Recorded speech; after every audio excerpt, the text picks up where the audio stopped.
October has been a relatively active month so far between the return of colder weather and even snow for some places, in addition to several significant rainfall events, some exacerbated by the remnants of tropical systems like Hurricane Kirk. This isn't to mention major Hurricane Milton, which explosively intensified far beyond Category 5 criteria in the Gulf of Mexico last week, and even though it weakened down to Category 3 status by the time it reached Florida, it still dealt another severe blow to the United States. Now that we're past the middle point of this month, some may wonder if there's anything else brewing in the tropics, so I'll have a quick update on that later on. But I think most of you are here to find out about the latest developments in Europe, so let's get straight into the latest information. France was hit very heavily by extremely heavy rainfall over the last couple of days, with some rain still lingering in the south and east as of Friday, October 18th. Conditions should improve in some parts of France by the weekend as the system runs into a large anticyclone occupying Eastern Europe, but that doesn't mean the risk of intense rainfall is over for everyone.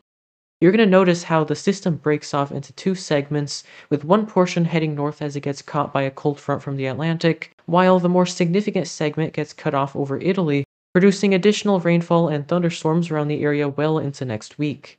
Another spot I'm watching out for is the Black Sea region, which is on the opposite side of this large anticyclone extending from the Nordic countries down to the Balkans.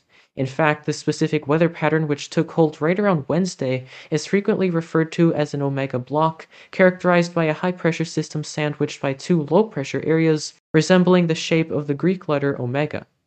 Now, focusing back over the Black Sea, we've seen some heavy rainfall and mountain snow across this area for a couple of days now, and it should continue while gradually losing dominance through next Monday and Tuesday. Before I show you how much rainfall could add up in the next 5 days, take a look at today's featured photo.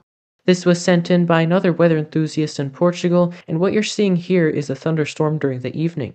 You can see the anvil cloud at the top of the image, which forms when the updraft basically reaches the ceiling of the atmosphere, causing the cloud to spread sideways rather than continuing to grow upwards. Now back to the rainfall forecast, you can see clear evidence of that anticyclone over Eastern Europe, with little to no rain in the forecast over Poland, Hungary, Romania, Ukraine, and Belarus, to name a few. On the contrary, portions of Italy, particularly the south, could see numerous rounds of heavy rainfall and thunderstorms streaming off the Ionian Sea, so I wouldn't be surprised if we saw some flooding issues in that area. A similar situation could unfold in the vicinity of the Tyrrhenian Sea, so coastal areas all around there, including northern Africa, Corsica, Sardinia, and of course Italy, should be aware of intense downpours and storms moving on shore.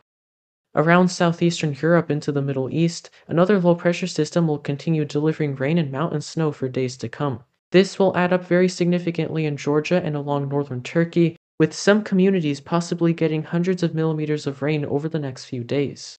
Lastly, for those of you in northern and western Europe, a pair of strong Atlantic systems will be the main source of widespread rainfall into the first half of next week. The first one is already affecting Ireland and the UK with a band of heavy rainfall, while the low-pressure center continues deepening just off the Icelandic coast. As the cold front advances east into the weekend, we can expect a wave of rain and wind across the rest of the UK, before a brief interval of colder weather moves in. The reason why I say it's a brief interval of cooler weather is because the second and much more significant system will be approaching from the south and west, bringing a milder air mass, and this one will also rapidly deepen on its approach. The UK Met Office has officially named this system Storm Ashley due to the strong winds expected. Ashley has prompted an amber warning along western Scotland, where wind gusts could reach 70 to 80 miles per hour on Sunday afternoon. For Ireland, yellow warnings cover the entire country, with some orange warnings in effect towards the north and west. Those alerts are also in effect for wind.